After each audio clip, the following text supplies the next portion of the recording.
Olá, irmãos, espero que todos estejam desfrutando da leitura das Escrituras.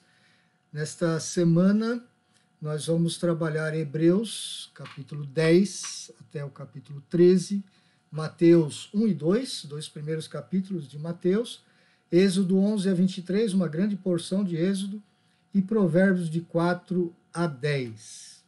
Comecemos com Hebreus 10, dos versos 19 a 39 até Hebreus capítulo 13. Lembre-se que Hebreus foi escrito para uma comunidade de crentes de origem predominantemente judaica que estavam sofrendo aflições, talvez até perseguições, por conta da sua fé cristã, e estavam desencorajados, desanimados, tentando voltar atrás.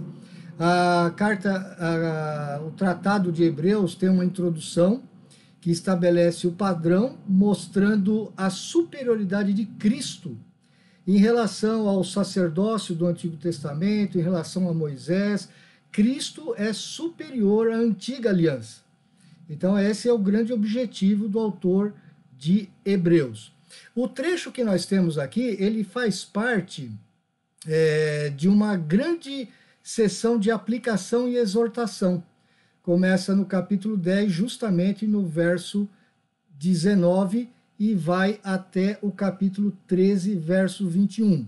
Então, há exortações para que aqueles irmãos permaneçam na fé e alguns argumentos bíblicos, né?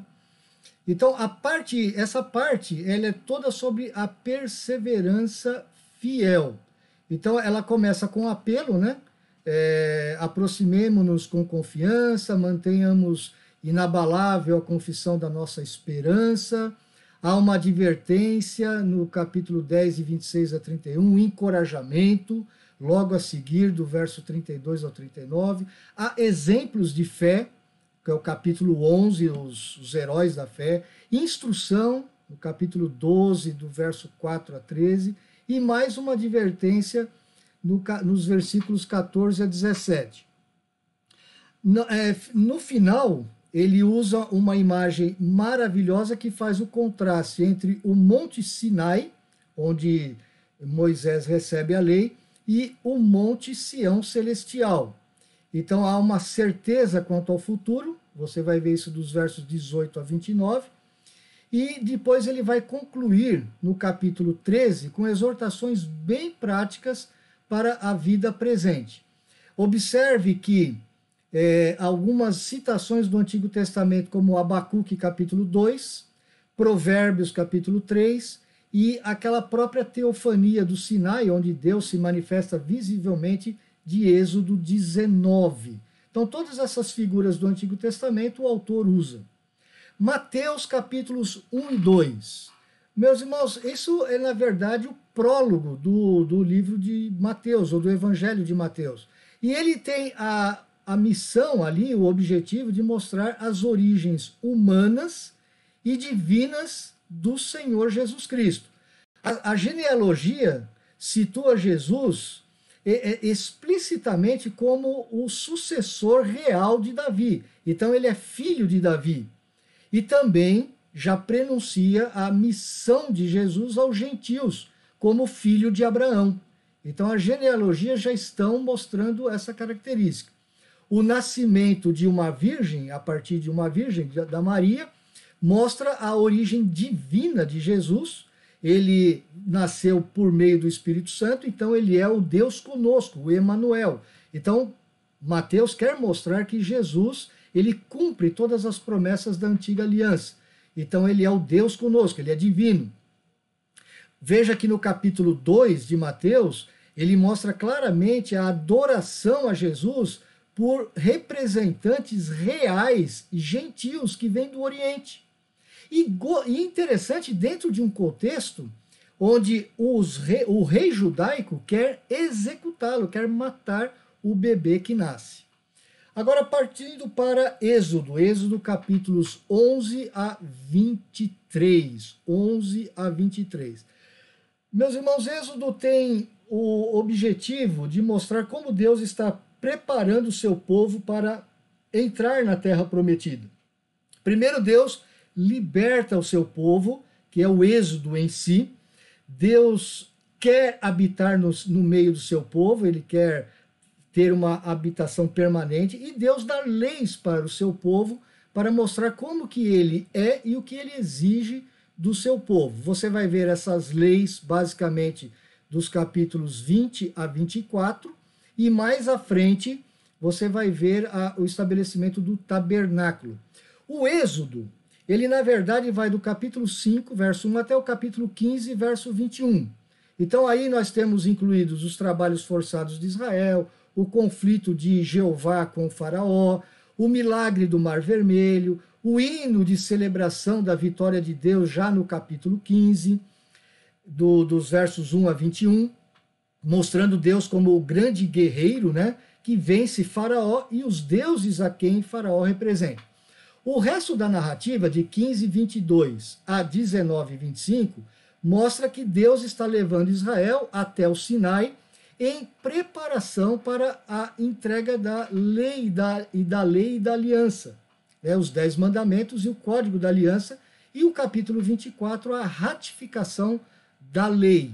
Observe que no meio de Deus estar libertando o seu povo, resgatando, manifestando a sua graça e a sua misericórdia, o povo de Israel vai murmurando, vai reclamando, e mesmo assim Deus mantém a sua fidelidade, a sua aliança. Deus estabelece uma aliança com o seu povo. Digno de nota, os 10 mandamentos no capítulo 20, o livro da aliança dos capítulos 21 a 23, fazem parte da leitura que você vai fazer. Então, lembre-se disso, né?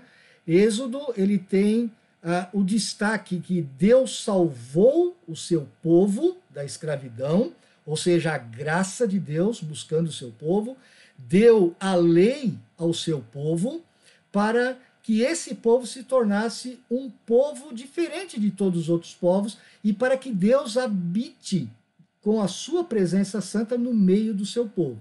Isso é muito importante que você observe. Já Provérbios, dos capítulos 4 a 10, eles pegam uma parte grande do prólogo de Provérbios, que vai do capítulo 1, verso 8, até o capítulo 9, verso 18. Esse prólogo ele faz uma preparação para um conjunto de provérbios que vem a seguir. Bom, o que você precisa notar aqui, que à luz desse prólogo, desse grande prólogo, que vai do capítulo 1 até o capítulo 9, há uma ênfase na necessidade de alcançar a sabedoria e rejeitar a insensatez e a tolice. Na verdade, esses capítulos do 1 a 9 não são provérbios, são poemas onde ele vai estar dando esta ênfase.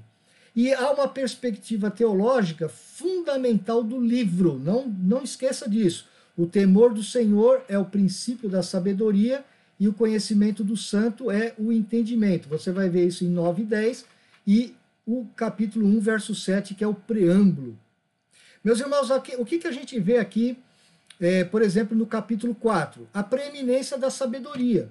Através de várias lições, o autor está nos dando a ênfase na preeminência da sabedoria.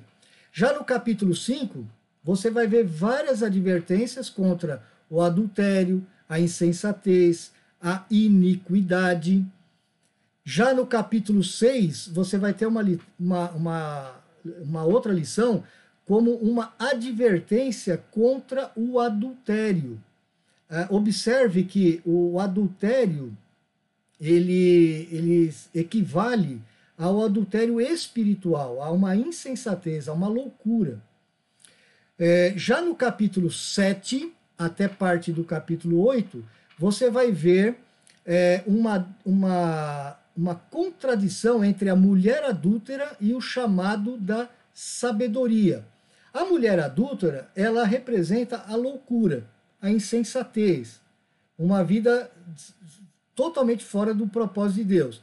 E a mulher virtuosa, que vai ser repetida lá em Provérbios 31, ela é o chamado de Deus à sabedoria, né? Então, essa lição desse trecho das Escrituras concentra-se agora naquelas táticas da sedução da mulher infiel e adúltera.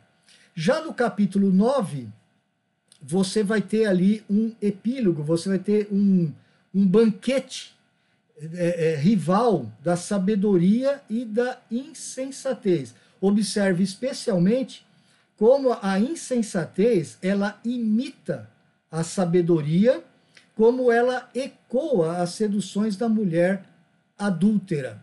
Meus irmãos, veja em tudo isso os contrastes entre o sábio e o insensato, o justo e o ímpio, a fartura, a pobreza, o trabalho, a indolência, o tipo de fala, né? A verdade, a mentira, os relacionamentos com os vizinhos, a família e atitudes como ira, amor e ódio. Meus irmãos, no capítulo 10 você vai ver basicamente um contraste entre os justos e os ímpios. Na verdade, é no capítulo 10 que começam verdadeiramente os provérbios. Então você vai ver o contraste entre a sabedoria e a insensatez, o contraste entre a fala apropriada e a inadequada, o contraste entre o trabalho e a preguiça, entre a abundância e a miséria. E também no verso 17 do capítulo 10 você vai ver o tema da disciplina, Meus irmãos, eu espero que Deus esteja abençoando você ricamente através da leitura diligente da oração nas Escrituras. Deus os abençoe grandemente. Amém.